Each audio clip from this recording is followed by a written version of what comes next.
আজকেও ওই আবু বকর জিন্দা আছে। আবু বকর গুণের ওই ব্যক্তিরা এখনো জিন্দা আছে। পাওয়া যাবে আমার জাতির ভিতরে, আমার সমাজের ভিতরে, যে জান্নাতের জন্য আবু বকর সিদ্দিক রাদিয়াল্লাহু তাআলা আনহু 13টা দোকান কোরবান করে দিছে। আমার জাতির ভিতরে এরকম লোক আছে যারা জান্নাতের নিশায় সবকিছু কোরবান করে দেওয়ার জন্য প্রস্তুত আছে। না নাই? নাই? আমার জাতির ভিতরে এরকম যুবক আছে যারা জান্নাতের নিশায় ওই যুবকের মতো সারাদিন ঘুরতে থাকতো। কিতাবে পাওয়া যায়, ইমাম কর্তুবী লেখছেন যে যুবক সারা রাত্র তাহাজ্জুদ, সারাদিন রোজা। তো বাড়িওয়ালারা জিজ্ঞাসা করছে, তুই সারা রাত্র নামাজ পড়িস, ঘুমাস না, সারাদিন রোজা রাখিস? বলছে জান্নাতের সব ভিতরে ঢুকে গেছে, কবে যে যাব? জান্নাত আমাকে ঘুমাইতে দেয় না। কেন আল্লাহর রাসূল বলছে লা ইয়ানামু তালিবুহা, জান্নাত যার ভিতরে ঢুকে যাবে ওর ঘুম হবে না। আল্লাহওয়ালারা ঘুমায় না। কোত্থেকে আমি কবর থেকে উঠাবো? যদি সিস্টেম থাকতো তাহলে হযরত মাওলানা মফিজুর রহমানকে উঠায় নিয়ে আসতাম কবর থেকে, আর এইখানে বসায় বলতাম যে আপনি বলেন রাত্রে কতটুকু ঘুমাইছেন, যদি আপনি পীরে কামেল হয়ে থাকেন কতটুকু ঘুমাইছেন? আল্লাহওয়ালা রাত্রে ঘুমায় না, ওরা তো চিৎকার দেয়। যার জান্নাত এইখানে ঢুকা যায় তা আল্লাহ রসুলের কথা সত্য হয়, লা ইয়ানামু তালিবুহা। জান্নাত যার ভিতরে ঢুকা গেছে ওর ঘুম আসে না, ও ঘুমাইতে পারে না। এই জন্য আল্লাহওয়ালারা ঘুমান না। ওরা বিছনায় যে কি বলে জানেন? ওরা দুইটা কথা বলে, দুইটা। মালিক ঘুমায় না, আমি ঘুমাই কি করে? মালিক, আল্লাহ ঘুমায়? ওরা বলে মালিক ঘুমায় না, আমি ঘুমাই কি করে? আর মালিক এত কাছে আসলো, আমি ঘুমাই কি করে? এখন তো আল্লাহ প্রথম আকাশে, রাতের 3 ভাগের 1 ভাগ যখন অতিবাহিত হয় তো আল্লাহ প্রথম আকাশে চলে আসে। তো আল্লাহ বলে আপনি বাড়ির ছাদে আসলেন, আমাদের দুনিয়ার ছাদ তো হলো প্রথম আকাশ, আপনি এত কাছে, আমি ঘুমাই কি করে? তখন জায়নামাজ বিছায়, নারীও আছে পুরুষও আছে। যদি নারী না থাকতো তাহলে 2 কবর আমাকে কোনোদিন কাঁদাইতো না। আমি 2টা কবর 2টা জায়গা দেখছি। রাবেয়ার বাড়ি আমাকে কোনোদিন কাঁদাইতো না। রাবেয়ার বস্তির বাড়ি আমি 6 বার দেখছি, 6 বার। 2500-এর মানুষ, আমার কাছে কিতাবি এলেম নাই, কিন্তু চোখে দেখা আছে। রাবেয়ার বাড়ি আমাকে 6 বার কাঁদাইতো না। রাবেয়া কৃতদাসী মহিলা ছিল, 6 বার এই চক্ষুকে রাবেয়ার বাড়ি কাঁদাইছে। আমি স্টেজে বসে বলতেছি, 6 বার আমাকে কাঁদাইছে। ফেরাউনের বাড়ির কৃতদাসীর কবর মাস্টার কবর আমাকে কোনোদিন কাঁদাইতো না। অ্যাড্রেস নিয়ে যান আমার কাছ থেকে, যার কবর থেকে এখনো সুঘ্রাণ বাহির হয়, কিয়ামতের সকাল পর্যন্ত বাহির হবে। আল্লাহ রসুল মেরাজের রাতে যখন কবরের পাশ দিয়ে যাইতেছিলেন তো দাঁড়ায় গেছেন, জিবরিল আলাইহিস সালাম বলতেছিল সফর অনেক লম্বা, রাত্র অনেক ছোট, দাঁড়াইলে চলবে না। উপর থেকে ওহী আসছে, জিবরিল আজকে মেজবান দেখা হবে না, মেহমান দেখা হবে। আজকে বিষয় হলো মেহমান, আজকে বিষয় মেজবান না। বন্ধু কি বলে এটা শুনো, তোমাকে রাত্র দেখতে বলছে তো বলছে কে? সফর লম্বা বলতে বলছে তো বলছে কে? আজকে তো মেহমান দেখা হবে। তো বলতেছে আল্লাহ রসুল বলতেছিল, জিবরিল ইন্নী আজিদু রিহা জান্নাহা হুনা, আমি এইখান থেকে জান্নাতের সুঘ্রাণ পাই। তো জিবরিল আলাইহিস সালাম বলতেছে এটা জান্নাতের সুঘ্রাণ না, এটা ফিরআউনের বাড়ির কৃতদাসীর কবর থেকে সুঘ্রাণ। বলছে নাম কি? কয় মাস্তা। কতদিন গ্রান বাহির হবে? ইলা ইয়াউমিল কিয়ামা, কিয়ামত পর্যন্ত। কয় কাহিনী কি? কয় কাহিনী বড় লম্বা। তো কাহিনী শুনাইতেছেন, ফেরাউনের কৃতদাসী মোমেন মুসলমান ছিলেন, পালক মেয়ে যে পিছে দাঁড়ানো ছিল এটা তার জানা ছিল না। ফেরাউনের কোনো আপন মেয়ে ছিল না, পালক মেয়ে ছিল, হাতের থেকে চিরুনি পড়া গেছে, তো মেয়ে উঠাইতেছিল, কৃতদাসী উঠাইতেছিল বিইসমি রব্বিল আলামিন, সমগ্র জগতের রবের নামে উঠাইলাম। শুনতে দেরি, মেয়ে ছুটে আসতে দেরি করে নাই। আয়সা বলছে, মাস্তা আইয়ু রব্বিন সাম্মাইতি, কোন রবের নাম নিলি? তো ইমান তো ইমানই হয়, ঠিক না? ইমানে কিন্তু ম্যাচের কাঠিতে যেরকম খোঁচা লাগলে ম্যাচের কাঠি জ্বলে, বারুদে যেরকম ধাক্কা লাগলে বাস্ট হয়, ইমানও কিন্তু খোঁচা লাগলে ইমান বাড়ে। তো যখন জিজ্ঞাসা করছে কোন রবের নাম নিলি, তো কৃতদাসী বলতেছে আল্লাযী রব্বি, যে আমার রব। রব্বা কি? তোর রব। রব্বা আবা কি? তোর বাপের রব। রব্বাল আলামিন, সমগ্র জগতের রব। মেয়ে তেলে বেগুনে জ্বলতে দেরি করে নাই, বড় মজলিসে যে জিজ্ঞাসা করছে ফেরাউনকে, আবি আলাস্তা রব্বুনাল আলা, বাবা তুই কি আমাদের বড় খোদা না? তো ফেরাউন চিৎকার দিয়া বলছে, বালা, আমি তো বড় খোদা। তো মেয়ে দ্বিতীয়বার বলতেছে, আখবরাত আবি আখবরাতনি মাস্তা, আমার কাজের বুয়া আমাকে সন্ধান দিছে, আন্না লানা রব্বা, আমাদের নাকি একজন রব আছে, তুমি নাকি 2 নম্বর। বলতে দেরি, ফেরাউন তেলে বেগুনে জ্বলতে দেরি হয় নাই, বলছে ডাকো। ডাকাতি তো ডাকাতি আমার বাড়িতে, আমার বাড়িতেই বসে ডাকাতি। ডাকছে, জিজ্ঞাসা করছে আইয়ু রব্বিন আকবরতি, কোন রবের সন্ধান দিলি? তো প্রথম খোঁচার চেয়ে দ্বিতীয় খোঁচায় আরো জ্বলছে, আরো ইমান আরো বেড়ে গেছে। তো চিৎকার দিয়া বলতেছে আল্লাযী রব্বি, যে আমার রব। রব্বা কি? রব্বা তোমার রব, রব্বা বিনতাক তোমার মেয়ের রব, রব্বাল আলামিন, সমগ্র জগতের রব। এতটুক পরিচয় যদি তোমার জন্য যথেষ্ট না হয়, তাহলে শোনো আমি রবের পরিচয় দিতেছি। আল্লাযী রব, লা ইলাহা ইল্লাহু, আর রহমানুর রহিমুল মালিকুল কুদ্দুসুস সালামুল মুমিনুল মুহাইমিনুল আজিজুল জব্বারুল মুতাকাব্বিরুল খালিকুল বারিউল মুসাব্বিরুল গফফারুল কহ্হারুল ওহ্হাবুর রাসাকুল ফাত্তাহুল আলিমুল কাবিদুল বাসিতুল খাফিদুর রাফিউল মুইসুল মুদিল্লুস সামিউম বাসীরুল হাকামুল আদলুল লতীফুল খাবীরুল হালিমুল আযীমুল গফুরুশ শাকুরুল আলিয়ুল কবীরুল হাফিজুল মুকিতুল হাসিবুল জলিলুল করিমুর রকিবুল মুজিবুল ওয়াসি আল হাকিমুল ওয়াজুদুল মদিদুল বাঈতুশ শাহীদুল হকুল ওয়াকিলুল কবিয়ুল মতিনুল ওয়ালিয়ুল হামিদুল মুসি আল মুবদি আল মুঈদ আল মুহয়ি আল মুমীত আল হাইয়্যু আল কাইয়্যুম আল ওয়াজিদ আল মাজিদ আল ওয়াহিদ আল আহাদ আল সামাদ আল কাদির আল মুক্তাদির আল মুকদ্দম আল মুআখ্খার আল আউয়াল ওয়াল আখির আল যাহির ওয়াল বাতিন আল ওয়ালি আল মুতাওয়ালি আল বাররু তাওয়াব আল মুনতাকিম আল আফু আর রউফ মালিক আল মুলক যাল জালালি ওয়াল ইকরাম আল মুকসিত ওয়াল জামি ওয়াল গানি ওয়াল মুগনি আল মানি আদ দার আল নাফি আল নূর আল হাদি আল বদি ওয়াল বাকি আল ওয়ারিস ওয়াল রশিদ আস সাবুর ফাহুয়া রব্বি ওয়া রাব্বা, ইনি হইলেন তোর আর আমার রব। বলছে আমাকে মানিস না? বলে প্রশ্নই ওঠে না।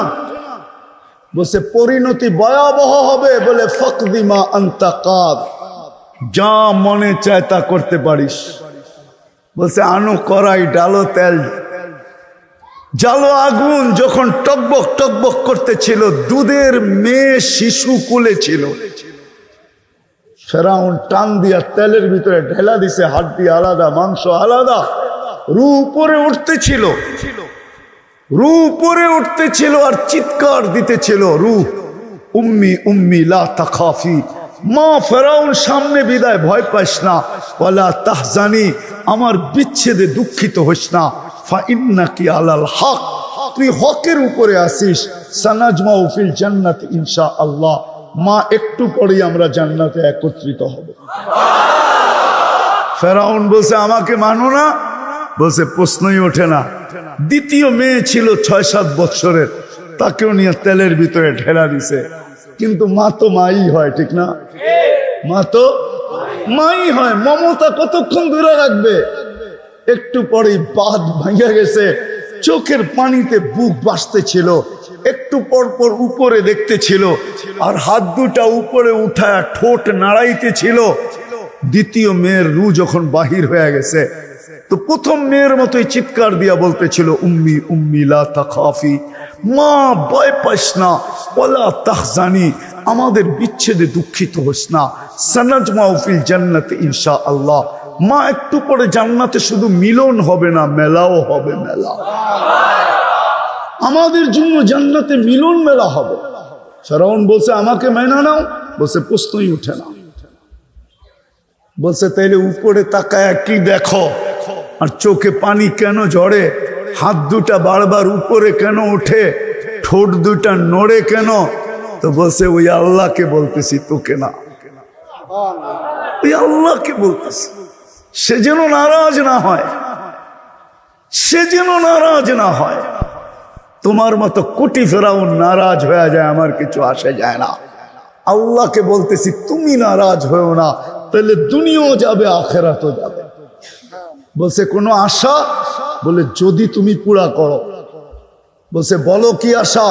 বলে আমারও যখন রু বাহির হয়ে যাবে, 2 সন্তান আর আমার হাড্ডি মাংস এক কবরে দিয়া দিই।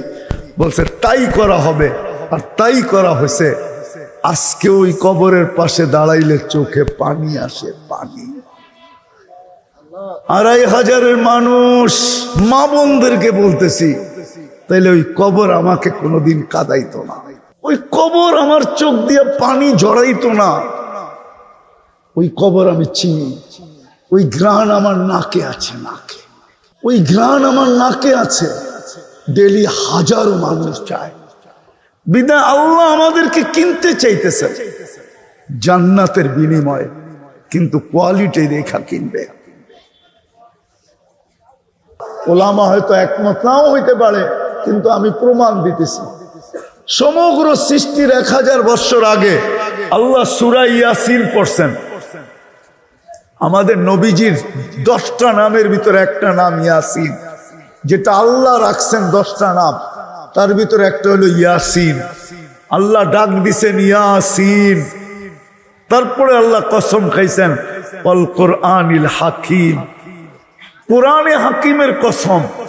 তারপরের যে শব্দটা আরবি গ্রামার হিসাবে ইন্নাকা লামিনাল মুরসালিন, ইন্নাকা আরবিতে ওই ব্যক্তিকে বলা চলে, সম্বোধন করা চলে যে সামনে উপস্থিত, তাকেই তো ইন্নাকা বলা চলে। হ্যাঁ, এটা তো আরবি গ্রামার। মনে হয় আমাদের নবীজি তখনও আল্লাহর পাশে বসা ছিল, কিন্তু কোন রূপে ছিল এটা আল্লাহই জানে। অস্তিত্ব ছিল, কিন্তু রূপ কি ছিল ওটা কে জানে? আল্লাহ জানে, আমরা জানি না। তাহলে যিনি সৃষ্টিরও 1000 বছর আগে আল্লাহর পাশে বিরাজমান, আল্লাহর পাশে আছেন, তাইলে তো কবির কথাই সত্য, লাউ কানাতিদ দুনিয়া মুখাল্লাদা, দুনিয়া যদি চিরদিন কারো জন্য হতো, মা মাতা মুহাম্মাদা, মুহাম্মদুর রাসূলুল্লাহ সাল্লাল্লাহু আলাইহি ওয়াসাল্লাম কোনদিন দুনিয়ার থেকে যেতেন না। ওলামায়ে কেরাম তো মেরাজের কথা, গত মাসেই মেরাজ গেছে, এটা তো শাবান চলতেছে, রজবে মেরাজের মাস গেছে। ওলামারা যত কারণই বর্ণনা করুক, আমার কাছেও মেরাজের কয়েকটা কারণ আছে। মেরাজ, মেরাজ হলো ভালোবাসার নিদর্শন, নৈকট্যের নিদর্শন। আল্লাহকে যদি প্রশ্ন করি, আল্লাহ সবার সাথে তো জমিনে রাইখা কথা বললেন, বন্ধুকে কেন আরশে উঠায় নিয়ে কথা বললেন? তা আল্লাহ বলে আমি সমগ্র দুনিয়ার সমগ্র সৃষ্টিকে দেখাইতে চাইছিলাম যে আমার সাথে বন্ধুত্ব কতটুকু, ঘনিষ্ঠতা কতটুকু। জমিনে রাইখা যদি কথা বলতাম, তাহলে বন্ধুত্বের পরিচয় হতো না, ঘনিষ্ঠতার পরিচয় হতো না। এই জন্যই আমি বলছি বন্ধু উঠা চলে আসেন, আমি সমগ্র সৃষ্টিকে দেখাইতে চাই আপনার সাথে আমার বন্ধুত্ব কতটুকু, আপনার সাথে আমার নৈকট্যতা কতটুকু। তো কোরআন একটা শব্দ বলছে, কাবা কাউসাইনি আও আদনা, আপনার আর আমার নৈকট্যতার ভিতরে এতটুকু দূরত্ব, যেরকম তীর মধ্যখানে দৈরা টানলে দুই দিকের কামান যখন একসাথে মিলা যায়, কিন্তু তীরের ফালিটা শুধু মধ্যখানে থাকে, এটার কারণে দুই মাথা একসাথে মিলতে পারে না। আপনি আর আমি এতটুকু কাছাকাছি, উনি চিরদিন থাকতেন, বিধায় আমাদের থাকার সুযোগ নাই, আমাদের চলে যেতে হবে।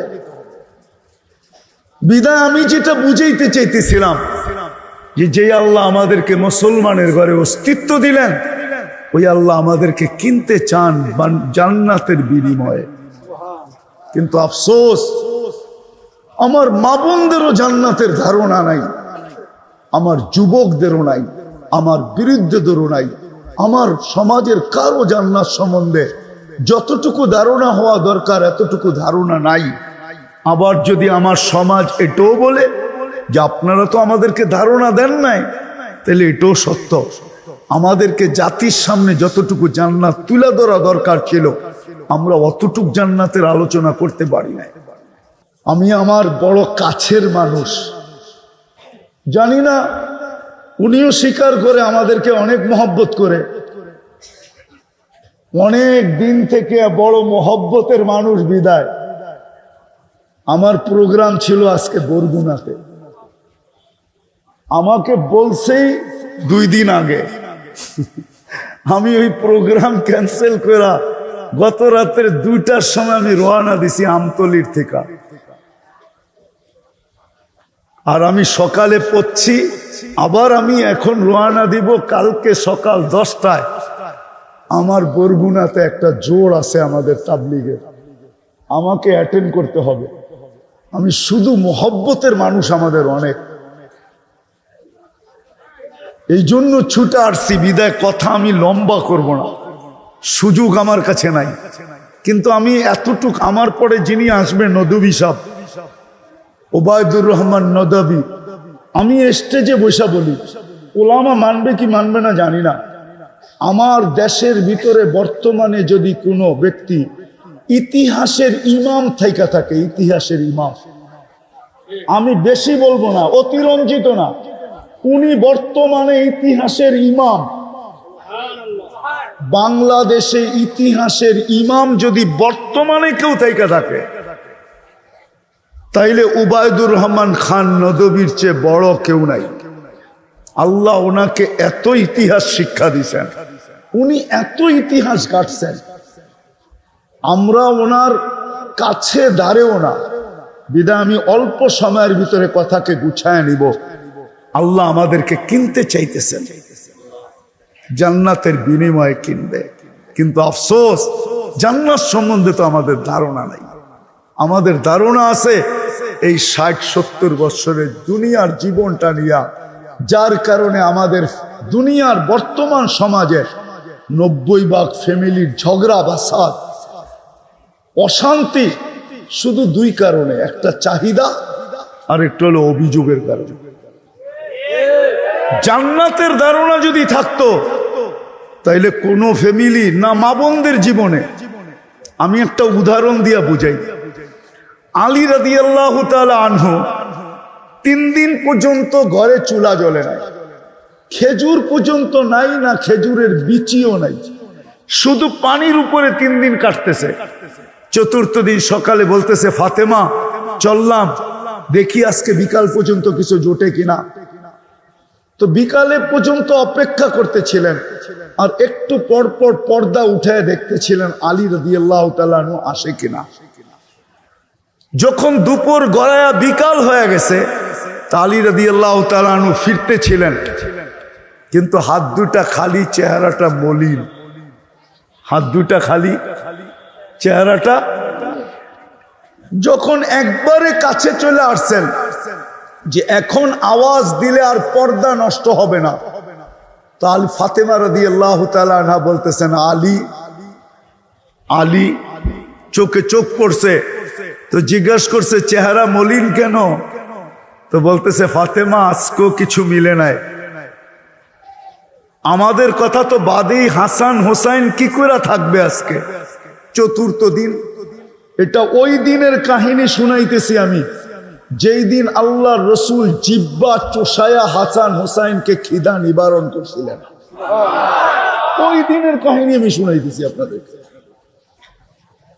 তখন বলতেছিলেন, আলী অজাদনা শাকারনা, পাবো তো শুকরিয়া আদায় করব, যেমনই পাই, যেই ব্র্যান্ডেরই পাই, যেই দামেরই পাই, পাবো তো শুকরিয়া আদায় করব। লামনাজি সাবার না, না পাবো তো সবর করব। দুনো অবস্থায় আল্লাহ আমাদের সাথে। জান্নাতের ওয়াদা, যাদের সাথে আল্লাহ থাকে আলী, তাদের চেহারা মলিন হওয়া শোভা পায় না। তুমি হাসবে তো দরজা খুলবো, নাইলে খুলবো না। না না, আলী রাদিয়াল্লাহু তাআলা হাইসা দিছেন, দরজা খুলে দিছেন। আগেরটা আলী রাদিয়াল্লাহু তাআলা আনহু বলতেছেন, ফাতেমা সাররাত ওয়া তাবাসসামাত। ফাতেমা ওই সময়ও মুস্কি মুস্কি হাসতেছিল, আর আমার আগমনে খুশিতে নাচতেছিল। খুশিতে আটখানা, আর মুখে মুস্কি মুস্কি হাসি। আলী রাদিয়াল্লাহু তাআলা আনহু বলতেছে, আমি আর নিজেকে ধরে রাখতে পারলাম না। ভাবলাম ফাতেমাকে দোয়া দিব, কিন্তু আমার দোয়াটা শুধু ফাতেমার জন্য না, আমি কিয়ামতের সকাল পর্যন্ত যেই ঘরের মহিলা এই গুণে গুণান্বিত হবে, আমি তাকে সহ দোয়া দিলাম, রহিমাল্লাহু ইমরাআতান, আল্লাহ ওই মেয়েদেরকে রহমতের বৃষ্টি বর্ষিত করুক। দাখালা যাওজুহা বাইতাহা, স্বামী যখনই ঘরে ঢুকবে, চাই কিছু নিয়া ঢুকুক, চাই না নিয়া ঢুকুক, সাররাত ওয়া তাবাসসামাত, সে যেন স্বামীকে ঘরের দরজায় মুস্কি হাসি দিয়া স্বাগত জানায়, আর খুশিতে নাচতে নাচতে স্বাগত জানায়। আমি আলী শেরে খোদা দোয়া দিতেছি, তার উপরে যেন আল্লাহ রহমতের বৃষ্টি বর্ষণ করে। বলেন, আমাদের ঘরে কার, কয় ঘরের মা বোনদের এই স্বভাব আছে? মা বোনদের পায়ে হাত রাখে। আরেকটা কথা মনে উঠলো, এই জন্য বলে ফেলতেছি, আরেকটা রহমতের ঘাটতি আছে। কিন্তু আমাদের ঘরে কয়জনের ঘরে আছে? পুরুষ যখন ঘরের থেকে বাহির হয়, যখন ঘরের থেকে কর্মের জন্য বাহির হয়, কাজের জন্য বাহির হয়, তো আমাদের নবীজির সুন্নত ছিল, শিক্ষা ছিল। ফাতেমা রাদিয়াল্লাহু তাআলা আনহাকে শিক্ষা দিয়েছেন, ফাতেমা কি করব? আলী যখন ঘরের থেকে বাহির হবে, তো ফাতেমা, ফাতেমা তুমি যদি উত্তম মহিলা হইতে চাও, যে তোমার চেয়ে উত্তম দুনিয়াতে কেউ হবে না, তুমি যদি ওই উত্তম মহিলা হইতে চাও, তোমার মতো যদি কেউ উত্তম হইতে চায়, সে যেন স্বামীকে দরজা পর্যন্ত হাসতে হাসতে বিদায় দেয়, এবং যাওয়ার সময় সে যেন বলে যে তোমাকে আল্লাহর সুপুর্দ করলাম। কার? আল্লাহর সুপুর্দ করলাম। দরজা পর্যন্ত যেন তোমাকে হাসতে হাসতে বিদায় দেয়। বলেন, রহমতের গাঁটটি নেওয়ার জন্য। তো যেটা আমি বুঝাইতেছিলাম, যে আল্লাহ আমাদেরকে কিনতে চান, মোমেন মুসলমানকে কিনতে চান, জান্নাতের বিনিময়ে কিনতে চান, কিন্তু কোয়ালিটি দেখা কিনবে। শেষ জায়গায় চলে আসছি। আফসোস, আজকে আমরা মুসলমান বটে, কিন্তু ইসলাম কতটুকু আমাদের ভিতরে আছে, ইসলামের বিধি বিধান আমি কতটুকু মানি।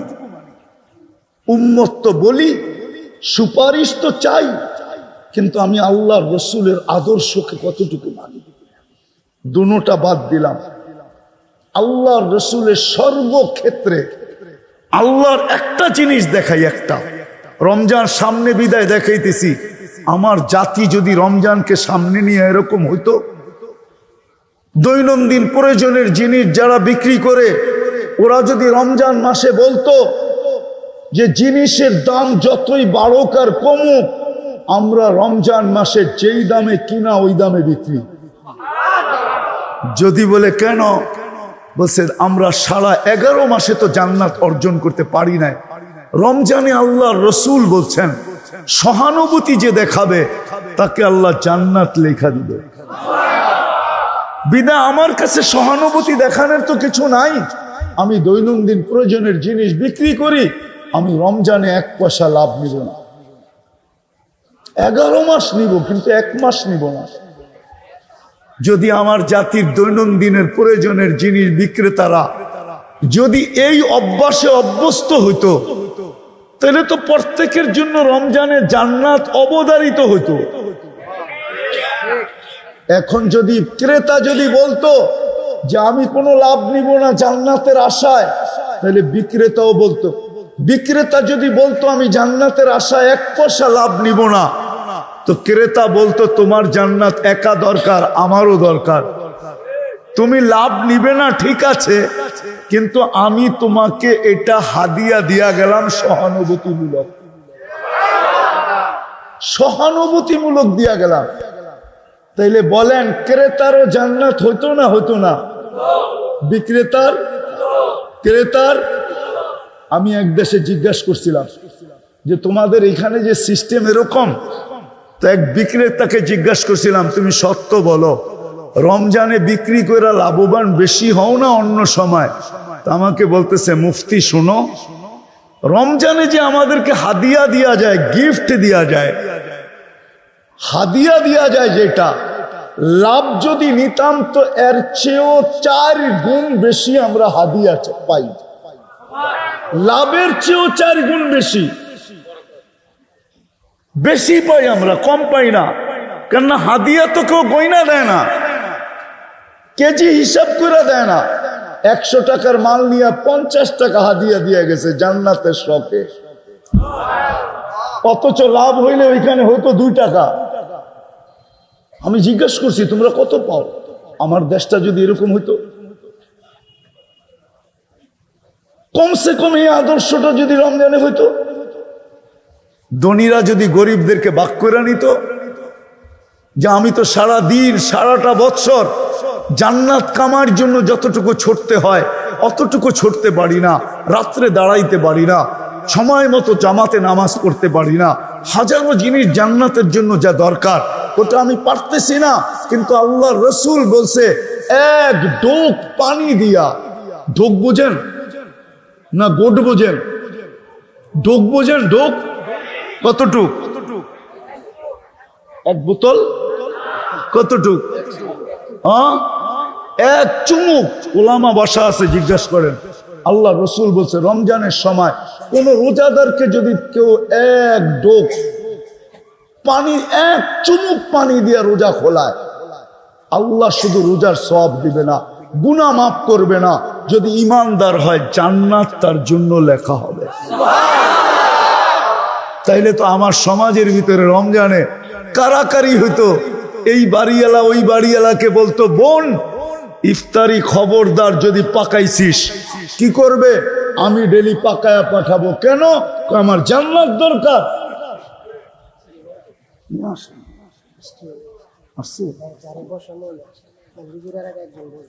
জান্নাত দরকার, শেষ। আমার জান্নাত দরকার, বিদায় তোমার ইফতারি আমি পাকায়া পাঠাবো। ওই বোনও বলতো কি, ওই বোন কি বলতো? তোমার জান্নাত একা দরকার, আমারও দরকার, বিদায় তুমিও খবরদার যদি ইফতারি পাকাইলা তোমারটা আমি পাকায়া পাঠাবো। আমাদেরকে আল্লাহ কিনতে চায়, কিন্তু একটা প্রশ্ন রেখা গেলাম, একটু ভাবি যে কিনতে তো চায়, কিন্তু আল্লাহ কোয়ালিটি দেখা কিনবে।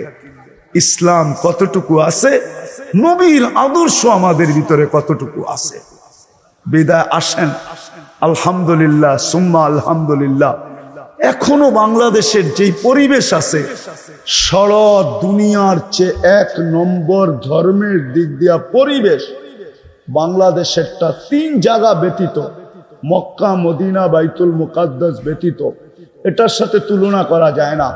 বাকি সারা দুনিয়ার সাথে যদি তুলনা করি তাহলে আমাদের দেশের পরিবেশ এখনো সারা দুনিয়ার চেয়ে উত্তম।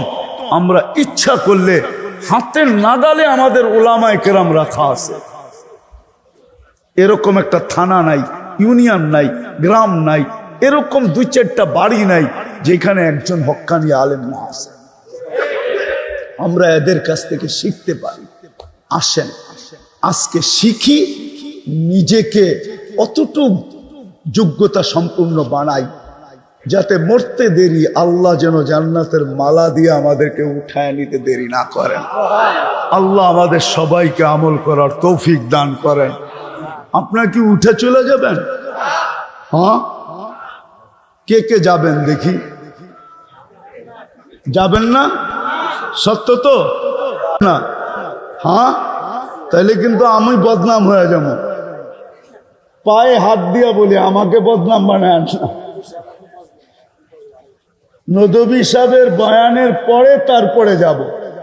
ওনার কাছে একটা ইতিহাসের ঘাটতি আছে, আমি জানি এই বাড়ির ইতিহাসও ওনার কাছে আছে। একটু শোনা যায় ইতিহাসটা কি। আল্লাহ আমাদেরকে আমল করার তৌফিক দান করে।